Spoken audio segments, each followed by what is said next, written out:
Here's what I have to say this morning. Thank you, Mr. Trump.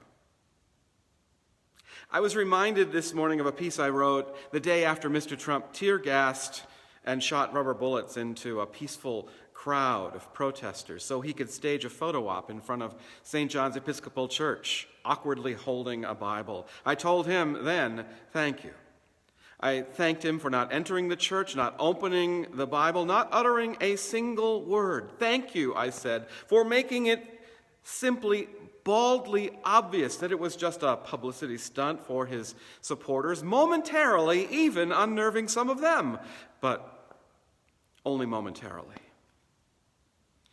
I thought of that incident and many more, like Charlottesville this morning, when trying to discern what should I offer to you in the way of a daily reflection. And like all of you, I shocked, appalled, saddened. I was stunned, but like many of you as well, ultimately not surprised. It was exactly what he wanted it, and he loved it. He loved the unhinged devotion as any cult leader does. He told the Proud Boys and everyone missing the glory days of slavery and lynching and segregation to come to Washington because it's going to be wild.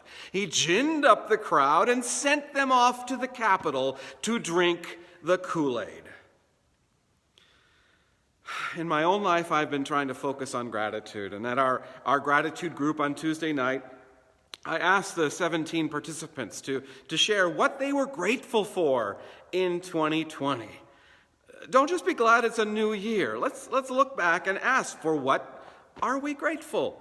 And we had a wonderful conversation. And yesterday's shameful activities deserve the same question. I do not mean to diminish the terror inflicted on members of Congress. I do not mean to dismiss the 4 dead people because of that coup attempt. And so we pause for a moment to recognize the trauma to our country. But for what might we be grateful in the aftermath of yesterday's insurrection attempt?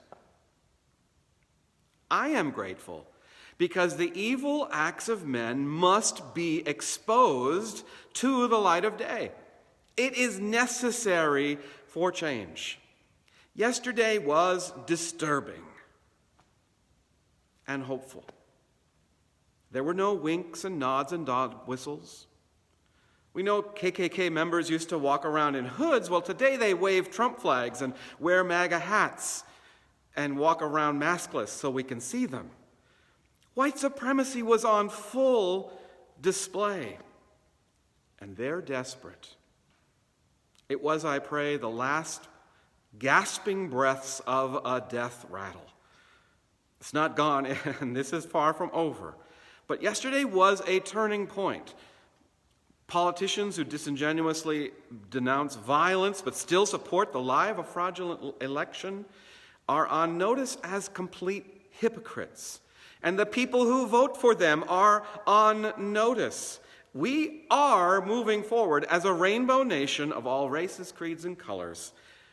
Yesterday marvelously backfired and has moved us a little closer to a world that is open, inclusive, just, and compassionate. And for that, I'm grateful.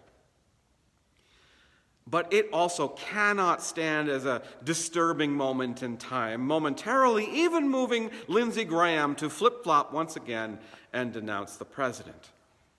We may wish to turn away, to look away, to rush forward to 2 weeks from now so we can breathe a sigh of relief that our long national nightmare is over, but we can't. Mr. Trump must be held accountable. He must be impeached again and more. I expect that some of his maskless rioters will be arrested, and all of them should be, but the man who told them to drink the Kool-Aid must ultimately pay the highest price. So thank you, Mr. Trump, for making your intentions obvious enough that everyone can see clearly that you must be stopped. This morning we pray for a restoration of calm and peace and decorum in the Capitol. We pray for the soothing of our nerves and of all scared citizens. But I also pray that God fill the members of Congress with enough shame and disgust that they cannot walk away from this. Enough is enough. And thank you, Mr. Trump, for the evidence. Have a grateful day.